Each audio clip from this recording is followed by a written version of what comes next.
चाहेंगे जिस तरीके से जो डिले हो रहा है जस्टिस में, जस्टिस इज ड्यू आपने अभी भी कहा, क्या मांग रहेगी आगे, क्या कहना चाहेंगे आप अतुल सुभाष के लिए?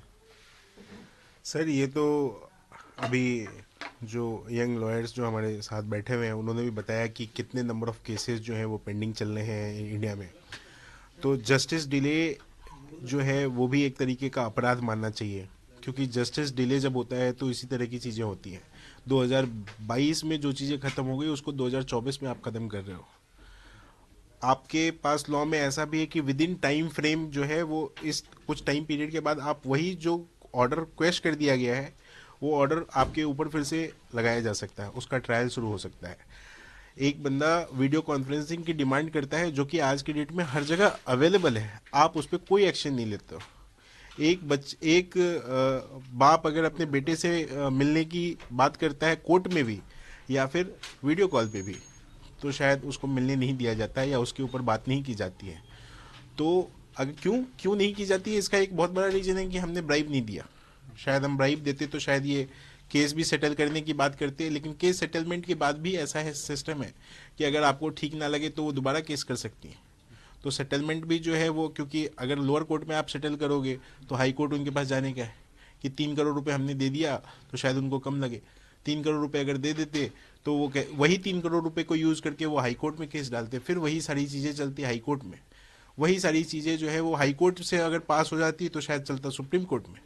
तो ये तो हमारा लॉ का मिसयूज़ नहीं है या फिर क्या नहीं है, ये तो आप लोगों को डिसाइड करना है, लोगों को डिसाइड करना है। शायद एक लड़के की माँ आज की डेट में ये सोच रही होगी कि मेरी बहू जो आए वो इस तरह के लोग ना आए।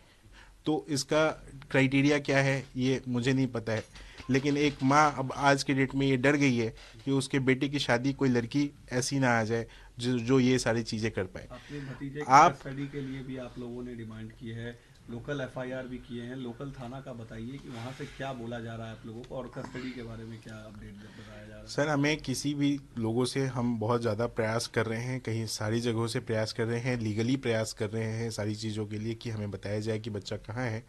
बट अभी तक हमें कोई इन्फॉर्मेशन कहीं से नहीं मिली है।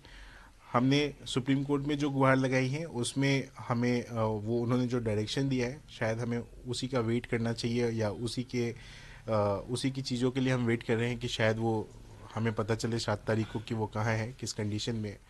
और फिर उसके हम ये डिमांड रख सकें कोर्ट को, अगर परमिट लगे कि वो हमारी कस्टडी दे सकते हैं, इंटरिम कस्टडी दें या जैसे भी कस्टडी न्यायिक प्रक्रिया के थ्रू हो, हम उसको लेने के लिए रेडी हैं।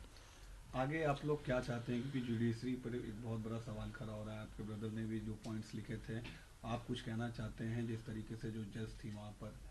सर मैं अपने भाई की अस्थियां तब तक विसर्जित नहीं करूंगा जब तक उसे जस्टिस नहीं मिलती है। इसके लिए मुझे जिस लेवल पे जाना हो मैं जाने के लिए रेडी हूँ। मैं पीएमओ ऑफिस के बाहर बैठने के लिए रेडी हूँ। शायद उनको आवाज़ अगर मेरी मिल रही हो तो शायद वो इस चीज़ों पे संज्ञान लें, इस चीज़ों पे देखें कि वो क्या कर सकते हैं। अदरवाइज़ हमें हमारी अपनी मांग के लिए, हमारे अपने भाई को जस्टिस दिलवाने के लिए अगर मुझे वहाँ भी बैठना पड़ेगा तो मैं वहाँ भी बैठूँगा। शायद वहाँ बैठने से अगर उन्हें ये चीज़ें समझ में आए कि शायद जस्टिस ड्यू है, तो मैं वहाँ भी बैठने के लिए रेडी हूँ।